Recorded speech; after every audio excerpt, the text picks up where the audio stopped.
Primeiramente, boa noite a todos, graça e paz. Vocês estão felizes? Como vocês estão? Amém. É um prazer estar aqui novamente. Eu fiquei um tempo fora porque eu estava trabalhando em São Paulo à noite.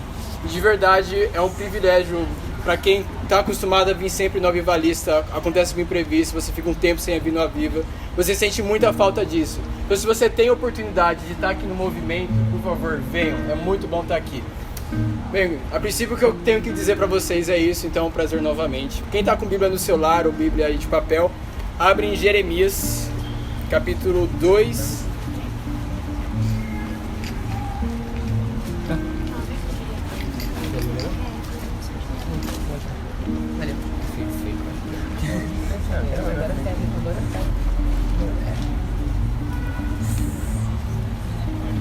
Versículo 11, vamos do 11 até o 13. Já acharam já Jeremias? Perto de Isaías, tá bom, pessoal? Jeremias o quê? Jeremias 2, 11. 2, 11. Amém? Acharam? Posso ler? Amém. Houve alguma nação que trocasse os seus deuses, posto que não eram deuses?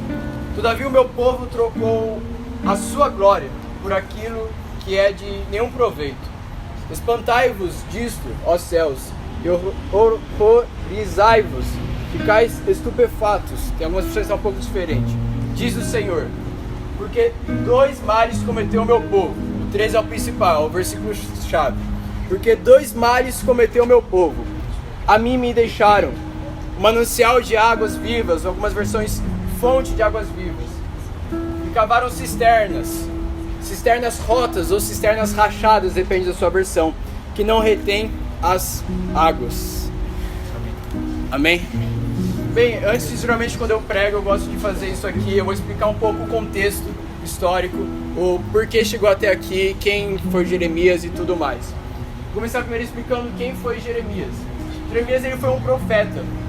Ele foi um dos profetas conhecidos teologicamente como um profeta chorão. Sabe aquele seu amigo que começa a falar de Jesus e ele começa a chorar, ele vai orar e chora? Sempre tem um amigo assim. Então, Jeremias era tipo esse cara. Jeremias era considerado um profeta. Então, Israel, sabe, já estabelecido na terra de Canaã. Israel estava com tudo aquilo que Jesus tinha prometido, Deus tinha prometido para eles durante toda a sua trajetória. Só que aconteceu um pouco que Israel, você vê a partir dos reis, juízes, você vê que Israel ele teve altos e baixos. Havia momentos que tinham reis, sacerdotes e profetas que faziam com que Israel crescesse. Então Israel era próspero, Israel tinha tudo, Israel tinha comida, tinha fartura. E aconteciam os momentos em que os seus reis, sacerdotes e tudo mais, eles eram ruins. Eles desobedeciam o Senhor. O que acontecia com Israel? Israel pecava, Israel caía. E ficou um bom tempo nessa oscilação. Quando chegou mais ou menos o tempo de Jeremias e os profetas, todos os profetas, eles estavam profetizando mentiras.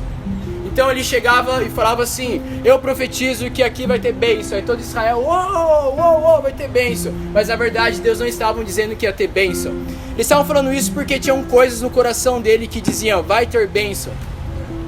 E Jeremias foi o cara que Deus escolheu para estar anunciando uma terrível coisa para Israel. Literalmente eles iam perder a terra de Canaã, eles iam ser mortos. Isso inclui crianças, uma família, pai, mãe. Inclusive Jeremias, ele não casou com ninguém, Jeremias foi um cara solitário. Eu posso dizer que Jeremias foi um dos poucos profetas que ele sentiu o que era a ira de Deus. Jeremias, ele foi o profeta que literalmente chorava por aquilo que ele estava profetizando.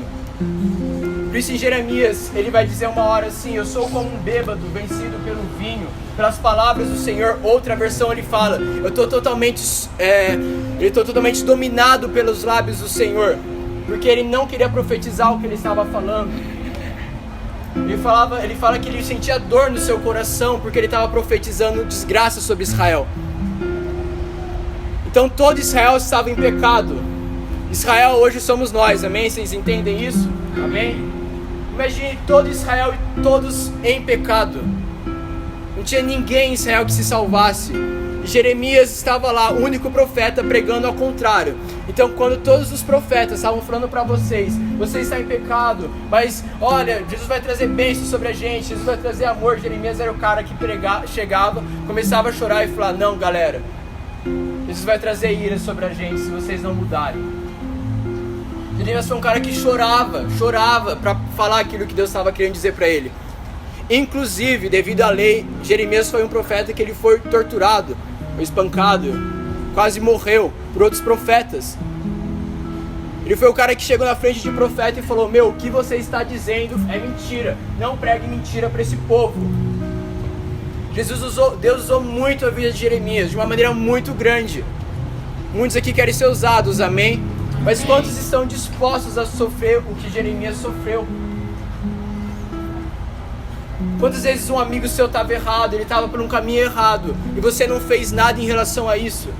Ou talvez você ajudou até mesmo ele a fazer uma coisa errada.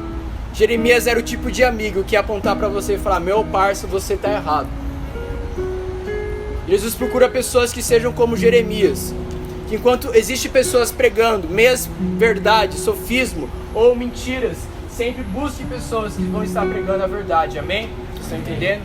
Então, ok. Então Israel já tinha voltado, já estava em Canaã. Jeremias começou a pregar, a falar através do que Jesus liberava para ele sobre o que estava por vir em Jerusalém.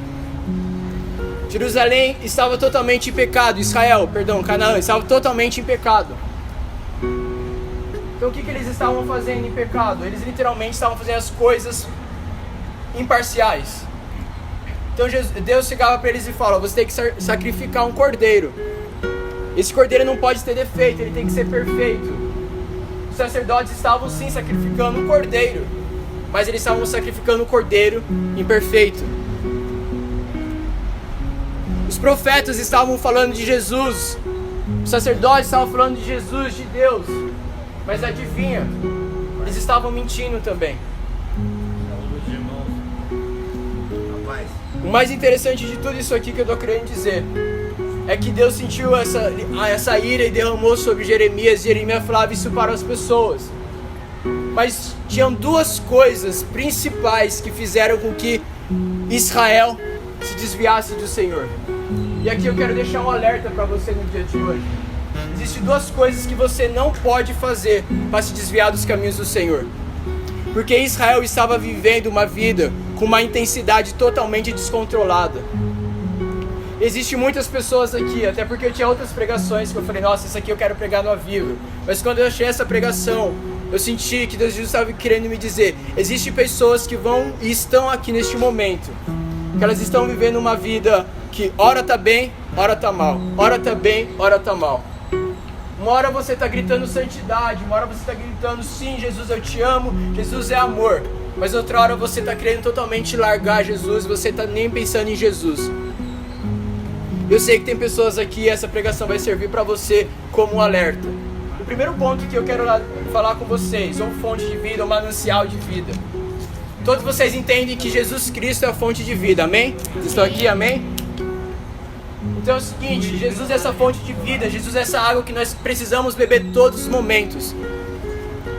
Falando de uma maneira metafórica e profética ao mesmo tempo, através da vida de Jeremias, Deus estava dizendo para eles: eu te dei tudo.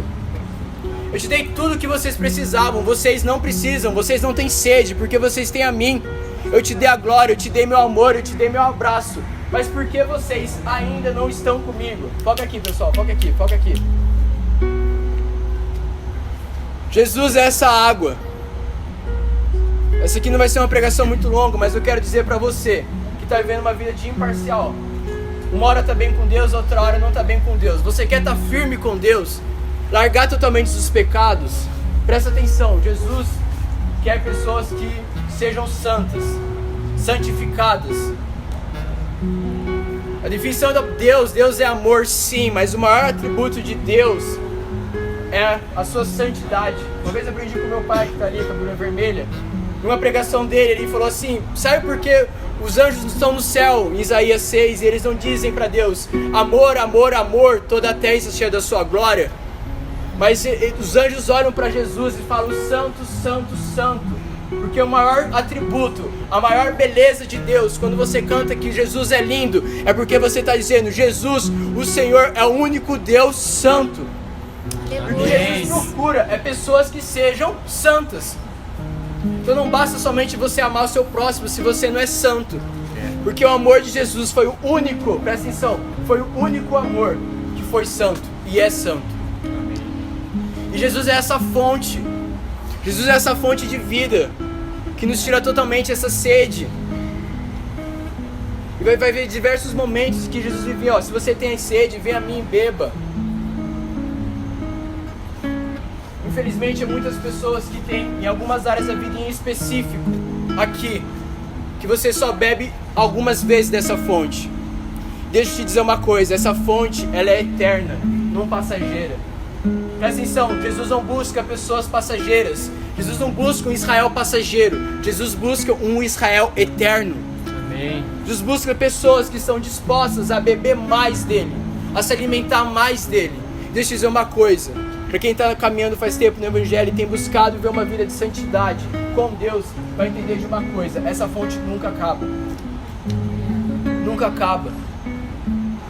Infelizmente existem pessoas aqui, eu sei, se Deus quiser vai mudar isso aqui hoje. Cara, não largue Jesus. Não largue Jesus. Não largue essa fonte de vida. Jesus foi a única pessoa da história da humanidade que disse que Ele é o caminho, Ele é a verdade, Ele é a vida, Ele é essa fonte. Por que você vai acreditar em pessoas que não dizem isso? Jesus quer que você nessa noite beba mais dele. Não somente beba, mas não largue dele. E quando mais você bebe dessa água, mais essa fonte de vida, algumas coisas vão começar a acontecer com você. Você vai começar a ser limpo, porque Jesus é limpo. Jesus foi o único que pegou o pecado, abraçou, carregou sobre ele, mas ele não se manchou. Se você quer mesmo estar disposto a viver essa vida de intimidade, beber dessa fonte, como foi falado aqui hoje, cara, tem que ter mudança na sua vida. Deu viver uma vida de mesmice, já deu viver uma vida buscando somente prazeres, buscando águas passageiras. Já deu. E o mais interessante é que em alguns versículos acima, um pouco abaixo, ele vai falar o seguinte, Deus fala através de Jeremias. Ele fala assim, nem os outros povos que têm outros deuses que são falsos, abandonam os seus deuses. E vocês que me conhecem, que eu te dou tudo, vocês me abandonam. Agora vocês são escravos de deuses. Cara, quantas vezes eu conheci pessoas que estavam com as suas vidas assim totalmente acabadas, não estavam bem, mas elas eram fiéis àquilo que elas faziam, mesmo sabendo que isso aqui era uma coisa passageira. E quantos de nós temos essa fonte de vida eterna e nós abandonamos essa fonte e não somos fiéis a ela? Jesus busca pessoas que sejam fiéis a Ele em santidade. Amém? Vocês estão entendendo? Amém? Cara, essa fonte está acessível para todo mundo. Em Apocalipse, já está acabando o livro de Apocalipse. Últimas palavras que João diz. Ele diz assim, Jesus falando, aquele que tem sede, vem a mim. Beba da água da fonte, da água da vida. Glória a Deus. Mano, Jesus falou isso lá, ele está falando o quê? 400, 300 anos antes de Cristo, mais ou menos? 500 anos antes de Cristo. Em Apocalipse, Jesus falando, eu sou essa fonte de vida. E hoje Jesus está falando para você, eu sou essa fonte de vida. Amém. Sou eu um manancial, sou eu essa água. Cara, não larga essa água por nada. Se um dia você estiver mal, se um dia você estiver fraco, se um dia você quiser, Guilherme, eu estou mal espiritualmente, se você quer uma dica, vai para a fonte. Beba dessa água. Se você está com sede, sabe esse vazio que você sente dentro de você? Esse vazio é literalmente porque não tem nada que preencha isso sempre. Jesus, Ele é eterno. Amém? Vocês entenderam? Amém. Amém. Mesmo versículo 13, vamos lá. Quem está com a Bíblia já na mão. Porque 2 males cometeu o meu povo, a mim me deixaram. um manancial de águas vivas. Então, Israel cometeu um erro, deixou a fonte de água viva. Em algumas partes eles estavam proclamando: a gente tem essa fonte de água viva. Em outras, na verdade, nem estavam buscando isso. Mas existe outra coisa que nós precisamos tomar muito cuidado, que é a parte B do texto. E cavaram cisternas, cisternas rotas ou cisternas rachadas, que não retém água. Quem não sabe, essa pregação eu escrevi, eu estava no meu trabalho, no meu antigo trabalho. Eu estava sentado e estava lendo a Bíblia, eu estava estudando um pouco de Jeremias. Jeremias era o livro que eu mais tinha preguiça de ler, porque eu não entendia nada, e se tornou um dos meus livros preferidos. Então, leiam a Bíblia, por favor. Nessa parte B do texto, ele está falando: vocês cavaram cisternas. Guerra, o que é uma cisterna? Vou te explicar o que é uma cisterna, mais ou menos para vocês entenderem. Peixe numa caixa d'água. É tipo isso, uma cisterna naquela época. Eles armazenavam água nisso. Só que Deus falou assim para eles: vocês estão cavando, que fazia assim um buraco, cisternas que são rachadas. E quando eu estava lendo essa passagem, na verdade foi essa parte do texto que me chamou a atenção. Eu comecei a me perguntar: mas o que tem a ver a cisterna rachada? O que seria uma cisterna rachada? E na hora eu comecei a lembrar uma vez que eu estava numa chácara em Mariporã, que a gente tinha, e tinha uma caixa d'água lá. Só que tem uma parte dela que não estava totalmente se enchendo. Então a gente tinha uma piscina, e essa piscina ela estava furada. Então a gente enchia água, só que ela sempre esvaziava. Então nunca ela ficava no nível máximo que era uma piscina, aquela piscina bem grandona. Ela sempre ficava perto da metade. Então você entrava, a água saía, depois a gente tinha que esperar para a água encher de novo. Cara, presta atenção nisso aqui. Israel estava vivendo uma vida de prazeres. Então ele estava vivendo uma vida sem santidade. Santidade é uma coisa que não tem sido muito pregada, infelizmente, hoje em dia. E cara, deixa eu te dizer uma coisa: Jesus procura filhos que sejam santos iguais a Ele. Quantos aqui pedem pelo Espírito Santo? Levanta a mão, amém? Vocês pedem pelo Espírito Santo? Deixa eu te dizer uma coisa: a segunda palavra é santo.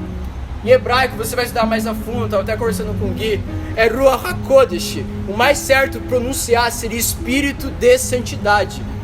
A maior característica de uma pessoa que quer ser cheia do Espírito Santo não é você orar em línguas ou você falar que ama a vida do seu irmão, mas é você ser santo.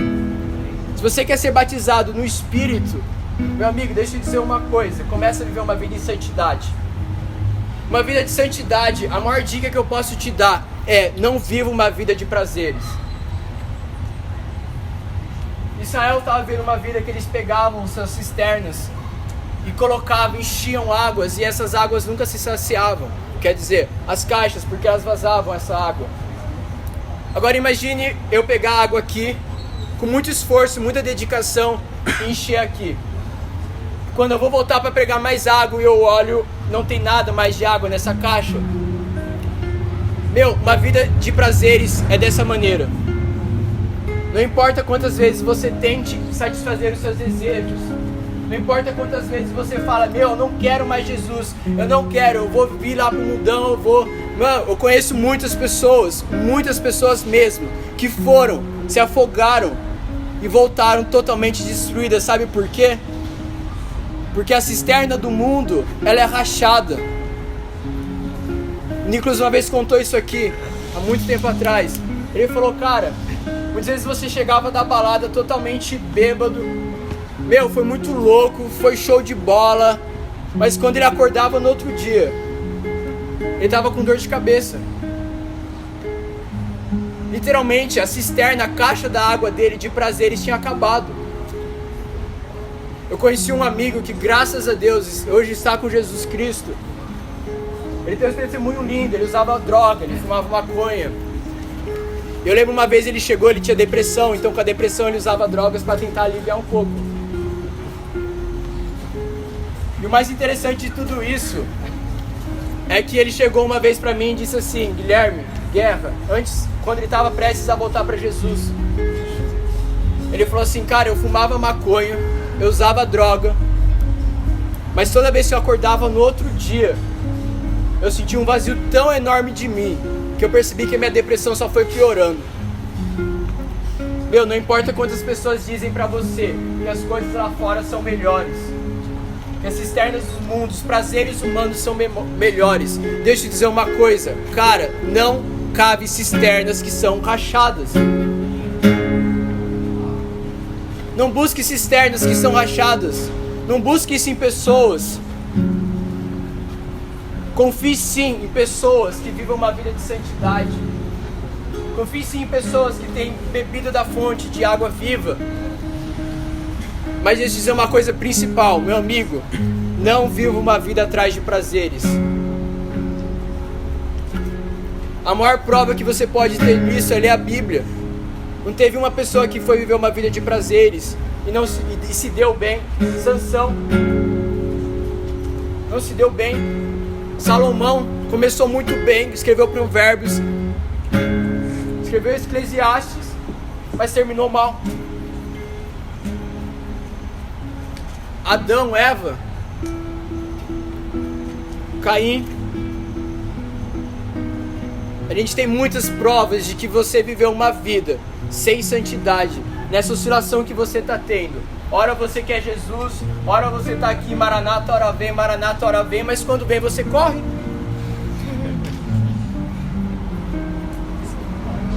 Você diz fogo, fogo, fogo, mas quando o fogo quer queimar uma área da sua vida, preste atenção. Uma das figuras de Jesus é que os olhos dele em Apocalipse eram olhos como fogo. Isso tem diversos significados, mas um desses significados espirituais é que os olhos de Jesus, eles queimam as coisas que são prazerosas. Então você vai estar tão focado em Jesus Cristo que as coisas que você sentia prazer não vão ter mais prazer, porque Ele é a fonte, amém? Amém? Vocês estão entendendo? Amém? Tem algumas pessoas aqui em específico que têm vivido uma vida de oscilação. Você está indo para a igreja, você está conhecendo a palavra, mas ainda assim há na sua mente conflitos que te fazem você a querer cisternas. Jesus é fonte de vida eterna. Vida é para sempre, cara. Isso aqui é só passageiro. Isso aqui você vai durar 80, 90 anos, 100, amém, se Deus quiser. Mas e depois? E depois disso, como é que vai ficar? O depois de Israel foi tarde demais. Israel foi totalmente destruído. E por isso existe o livro de Lamentações de Jeremias. O que é o livro de Lamentações? É ele chorando. É literalmente lamentando pelo que aconteceu com Israel. Jeremias era um cara patriota. Jeremias amava Israel. Israel foi totalmente destruído. Cara, se você quer ter luz ainda, se você quer amar as pessoas, se você quer ser batizado no Espírito Santo, viver uma vida em santidade, tá na hora de sair dessa oscilação. Vamos ficar de pé para fingir que tá acabando.